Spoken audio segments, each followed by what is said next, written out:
Hello बच्चों, let's see this question says कि आपको यहाँ पे इलेक्ट्रोमैग्नेटिक वेव की डेफिनेशन दे रखी है कि electromagnetic waves are produced by acceleration of charges, they are non mechanical waves, so wave do not require any kind of material और propagation, the speed of this wave free space is equal to speed of light, this wave sinusoidal variation with electric field and magnetic field vectors E and B transfer होते एक दूसरे के आपके पास electric field और magnetic field. और यहाँ पे देखिए velocity of magnetic electromagnetic waves in dielectric is always less than the speed of light, यानी कि जब इलेक्ट्रोमैग्नेटिक वेव किसी मीडियम में ट्रेवल करती है तो स्पीड डिक्रीज हो जाती है, और कितने टाइम डिक्रीज होती है जितना उस मटेरियल का डाइलेक्ट्रिक कांस्टेंट है आपके पास। The energy of electromagnetic waves is equally divided between electric field and magnetic field vector, जिसको अपन क्या कहते हैं, एनर्जी डेंसिटी कहते हैं। तो इलेक्ट्रिक फील्ड पर इंटू वॉल्यूम और मैग्नेटिक फील्ड पर इंटू वॉल्यूम आपके पास क्या रहता है, सेम रहता है। In this wave electrical vector is responsible for the optical effects of electromagnetic waves, यानी कि जो इलेक्ट्रिक फील्ड वेक्टर है ये आपके पास जितने भी ऑप्टिकल इफेक्ट्स होते हैं, जैसे विजन का हो गया, रेडिएशन का हो गया, सारे इलेक्ट्रिक वेक्टर्स के वजह से आते हैं। और electric vector is also called light vector. अब यहाँ देखा u E and u M are electric and magnetic field densities in electromagnetic wave. तो आपसे पूछा सी स्पीड ऑफ लाइट है, तो बताना कौन सा रिलेशन सही होगा। तो आपको यू क्या है, यू ई इलेक्ट्रिक और यू एम क्या है, मैग्नेटिक फील्ड डेंसिटी। तो देखिए यहाँ पर बात करें सिंपल की कॉन्सेप्ट की कॉन्सेप्ट, तो क्या होगा, energy density of electromagnetic waves, energy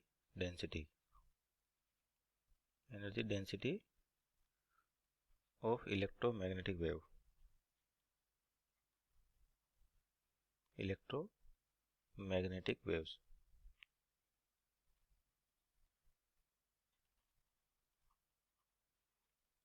तो आपके पास एनर्जी डेंसिटी क्या होती है, एनर्जी पर इंटू वॉल्यूम, तो एनर्जी डेंसिटी की बात करें, energy density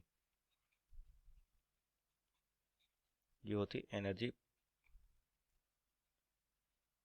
per unit volume.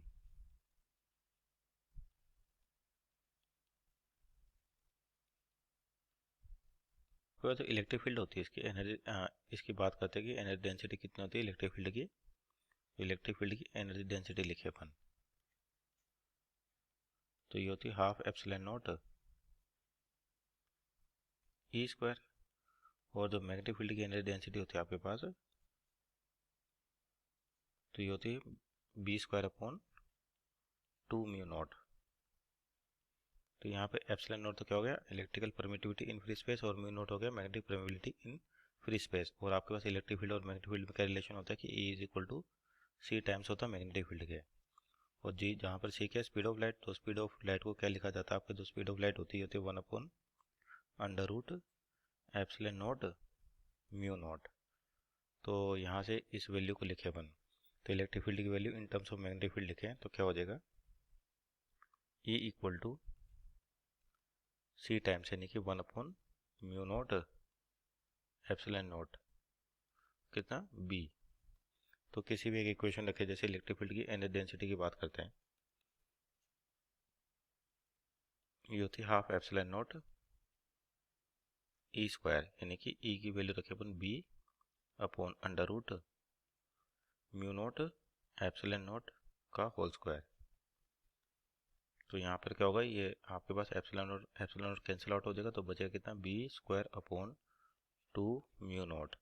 तो ये किसके बराबर आ गई, energy density of magnetic field के। तो यानी कि दोनों क्या होती है, सेम होती है। तो आपको ये बात यही लिखा हो कि energy density of electric field is equal to energy density of magnetic field, means option number A is our right answer. Hope you understood well, best of luck.